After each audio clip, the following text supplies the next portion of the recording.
Dviem kamerom filmuoju, todėl kad ir su mylima žmona čia esu, savo dukrytę, viską čia perkam, bet mes net ne apie tai kalba, šitas mūsų videkas bus tik apie tai, kaip mes važiuojame į Kauną, susitikti su tokia labai įdomia laboratorija, pasižiūrėti, ar jie mums patiks, ar mes jiems patiksim. Ir jeigu bus gera sinergija, tada pas juos gaminsim savo kosmetikos liniją. Taip ir pasižiūrim, kom čia viskas baigsis. 11, mes 12 valandą turim susitikimą, dar čia net nepradėjom apsipirkinėti, ir esam Vilniuje, susitikimas yra Kaune. Tai kaip ir vėluojam. Nėra labai mandagu, ir vakar susitikti, vėluoti valandą laiką.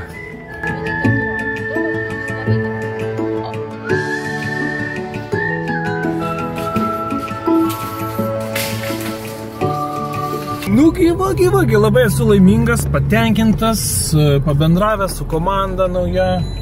Ir sutikęs senų pažįstamų toje komandoje, seniai matytų. Tai ką jūs galvojate, kad visus tos muilus ir kosmetiką aš pats ten virsiu nuo ryto iki vakaro, ne? Ir paskui dar turėsiu laiko po mugės važinėti prekiauti? Ne.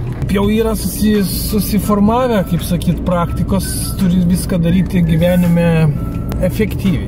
Jeigu aš dabar pradėsiu gilintis ten į visas chemijos formulės, baigsiu chemijos mokslus, tai aš galiu gaminti, kurti formulės ten labai tobulas.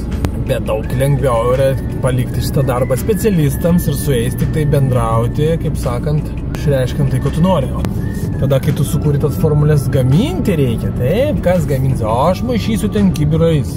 Ne, tai turi irgi būti outsourcinta, turi būti laboratorija, švari, graži, kokybiška, kur su meile ir su gerom vibracijom išvirsta mano muilą. Ar aš pats eisiu piešti plakatus, tai kokius aš tos plakatus nupiešiu, nu tai nejuokaukit, žinai, gali plakatus nusipiešti. Bet čia ne vaikų darželis, kur mes piešiam, mama čia turi gražiai nupiešti, vėlgi turi yra specialistas, kas tau nupieš, viską padarys. Tai vat viskas yra outsourcinama, reikia pačiam daryti tai, ką geriausiai sugebi ir kas tau labiausiai patinka, o visą kitą rasti reikia specialistus, kurie padarys geriau.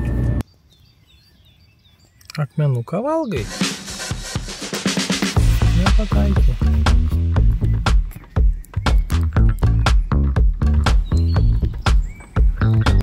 Tete. Tete? Tete. Nu kaip, faina tas pavasaris. Jau tie lapeliai, viskas jau sproksta. Dar vieni meteliai nugyventi. Nu, šiemet mes bandysim užsodinti čia 10 tarų visokių dalykų, šiemet bičių, avilius atsivešim. Sužymėta, jau čia tvarkom šito sklypo reikalus, kadastrinius darom, va čia. Matininkas kokį įkalė grybo. Nebandyk lipt. Nelipk. Jie nelipk. Ne.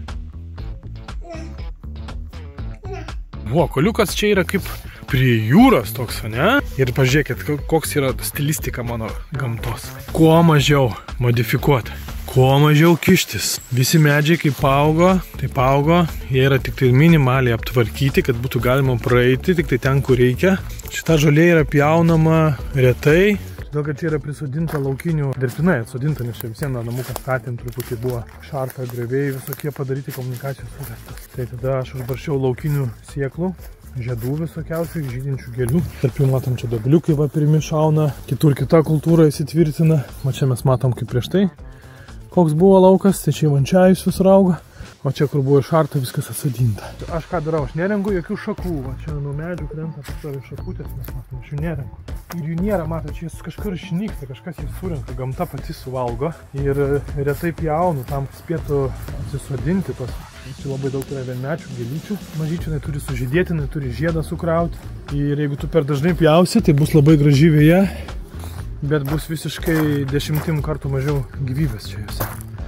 Bus mažiau natūralumų likę. Už asfaltuosi iš vis mažiau natūralumų.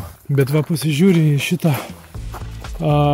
visą grožį, tos pušelės pasižiūrė, tu pauostai šitą visą kvapą, tu išgirsti tos paukštukus, tau tas vėjas čia pakedena tų kvapų, tos visos vasakūros jau žydė. Nu ir niekam nekyla abejonių, tave tiesiog pradžiugina, kažkaip gydo tavo visą sielą. Ne. O čia tokia dilema kyla, kada aš susiliečiau su ta pramonė kosmetikos, kaip viskas vyksta, kaip viskas optimizuota, kaip viskas turi būti daroma netgi brangiai, kokybiškai darant, vis vieną turi daryti daug dideliais kiekiais, greitai, ilgai silaikančius formuluotės, be jokių tenais, kaip sakyt, smilkimų, virgulių ir ceremonijų. Turi būti labai greita sistematika, bam, bam, bam, šman, viskas optimizuota, kas čia einamos formulės, kokie čia yra trendai, tu turi taikytis ir tu esi kaip visi. Ir realiai yra ten pusė briedo ir gal tik tai pusė realybės to visoje kosmetikoje. Ne, aš noriu kurti produktą, kuris yra labai taurus, labai daug jame rankų darbo, labai jisai yra išpuoselėtas, išbrandintas.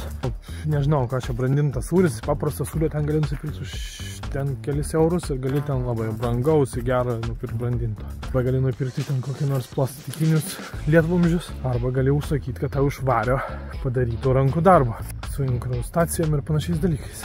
Oi, tokis builas, tai jisai bus per brangu gaminti, neapsimoka, per lėtai turbūt ir vargiai, ar čia bus pelninga, čia daugiau toks kaip hobis. Čia ta moderni pramonė taip galvoja. O aš galvoju, kad kaip tik tai yra privalumas su tokio tipo produktus, kur yra tipo laboratorijom galvos skausmas įgaryt, kur reikia daug rankų darbo, kur reikia produktų taurumo. Yra didelis skirtumas, ar tu ten su blenderiu išmaišai kažką ar su ranka. Švelniai, visai kas kita. Ar tu ten su šlifarke kažkokį medis prašlifuoja, ar su rankam su peiliuką apipjaus. Tai yra skirtumas. Gali būti tiesiog bam chemikaliukai, buteliukai, o gali būti meno kūrinys.